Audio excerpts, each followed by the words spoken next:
जय हिंद defence aspirants, welcome back again. This is Divyanshu Pandey. Iran से एक सबसे बड़ी खबर आ रही है। ईरान के प्रेसिडेंट इब्राहिम रईसी और उनके जो सहयोगी टोटल 5 की संख्या में थे, अब उनकी हेलीकॉप्टर दुर्घटना में मृत्यु हो गई है। तो चलिए जानते हैं ये हेलीकॉप्टर क्रैश कैसे हुआ, ये दुर्घटना है या फिर साजिश है। शुरुआत करते हैं आज के सेशन की। संडे को यानी कि 19 मई को ईरान के प्रेसिडेंट अपने सहयोगियों के साथ अजरबैजान से ईरान की तरफ आपके लौट रहे थे, जहां पर एक पहाड़ी के पास कहा जा रहा है कि खराब वेदर के चलते हेलीकॉप्टर आपका आउट ऑफ कंट्रोल हो गया और वो एक पहाड़ी की चोटी में जाकर टकरा गया, जिससे कि सभी लोगों की दुर्घटना में आपकी मृत्यु हो गई। इस पर भारत के प्रधानमंत्री के द्वारा कल रात को भी और आज सुबह भी आपका ट्वीट किया गया और इन्होंने भारत के प्रधानमंत्री नरेंद्र मोदी के द्वारा ट्वीट करके जानकारी दी गई कि deeply saddened and shocked by the tragic demise of doctor Syed Ibrahim Raisi, president of the Islamic Republic of Iran. His contribution to strengthening India and Iran bilateral relationship will always be remembered.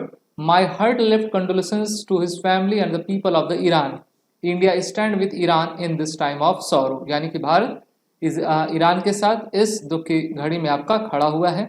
हम जानते हैं कि भारत और Iran के बीच में काफ़ी अच्छे relations हैं और चाहे ट्रेड की बात हो या फिर स्ट्रेटेजिक पॉइंट ऑफ व्यू, दोनों में भारत इजराइल एक साथ सहयोगी हैं और कई इवेंट पर मोदी जी ने इब्राहिम रईसी के साथ आपकी मुलाकात भी की है और उनका भी योगदान भारत और ईरान के रिलेशन को बढ़ाने में आपका आगे रहा है। ईरान के प्रेसिडेंट इब्राहिम रईसी इस आपके हेलीकॉप्टर में मौजूद थे और उनके साथ उनके फॉरेन मिनिस्टर हुसैन अमीर अब्दुल्ला भी इसमें आपके थे, जहां पर ये कहा जा रहा है कि Iranian official said after search teams located the wreckage in the east Azerbaijan province. तो वहां पर जो है सभी टीम पहुंची और उन्होंने जो है जब सर्च ऑपरेशन किया तो उनको पूरे हेलीकॉप्टर के जो नष्ट हुए ढेर थे वो प्राप्त हुए।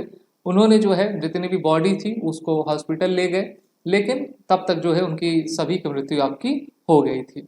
ये इंसिडेंट आपका मेनली ईस्ट अजरबैजान में संडे में हुआ, जब रईसी जो है अपने नेबरिंग कंट्री अजरबैजान में गए हुए थे। वहां पर जो है उनके साथ जो है काफ़ी डील करना था और उसी में जो है उनकी आपकी मृत्यु हो गई है। उसमें उनके finance minister, foreign minister FM Hussain Amir की भी आपकी मृत्यु हुई है। Raisi has visited the north west province to inaugurate a dam project together with Aliyev on their common border. तो वहाँ का कॉमन बॉर्डर, वहीं पर एक डैम प्रोजेक्ट है, उसके लिए आपका गए हुए थे।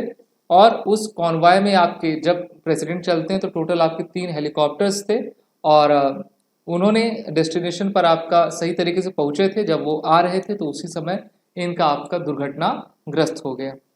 इसी के साथ जितने भी अदर नेशंस हैं, Bharat, Iraq, Kuwait, Qatar, Saudi, Syria, Russia, Turkey, यहाँ तक कि यूरोपियन यूनियन ने अपने जितने भी रिस्पांस मैपिंग टीम थी उनको एक्टिवेट कर दिया कि उस हेलीकॉप्टर को आपका ढूंढा जा सके। हेलीकॉप्टर तो मिल गया, लेकिन जितने टोटल 6 लोग उसमें सवार थे सभी की मृत्यु आपकी हो गई है।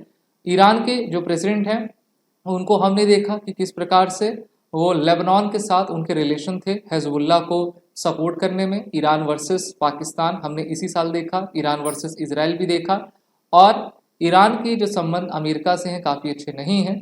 तो इसलिए ये भी स्पेकुलेशन आपकी उठाई जा रही है कि क्या ये दुर्घटना है या फिर ये सोची समझी साजिश है। लेकिन जो हमको प्रत्यक्षदर्शी प्रमाण मिल रहा है वो एक प्रकार से कह रहा है कि ये दुर्घटना ही है।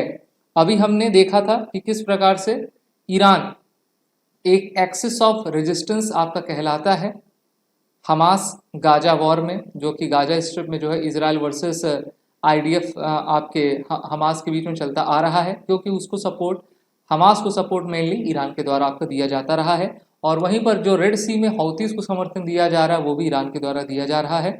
अभी भारत और ईरान के बीच में 10 ईयर की डील चाबहार पोर्ट को मैनेज करने में आपकी साइन कर ली गई है, जिससे कि भारत और ईरान अपने इस पार्टनरशिप के जरिए जो है international north south transport corridor को आपका आगे बढ़ाएंगे। तो जो भी मृत्यु थी काफ़ी दर्दनाक है, दुख है और अब देखना होगा किस प्रकार से नए उनके प्रेसिडेंट आपके चुने जाएंगे और उनका क्या आपका पक्ष रहता है भारत ईरान के संबंध में, साथ ही साथ ग्लोबल लेवल पे।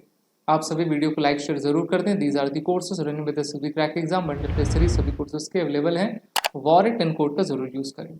जय हिंद। अगर आप एक डिफेंस एस्पिरेंट हैं और SSB interview, NDA, CDS, AFCAT जैसे एग्जाम्स के लिए प्रिपेयर कर रहे हैं तो आप एसएसबी क्रैक एग्जाम्स के कोर्स को चेक करना ना भूलें। आप हमारी लर्निंग एप्लीकेशन को गूगल प्ले स्टोर से भी डाउनलोड कर सकते हैं।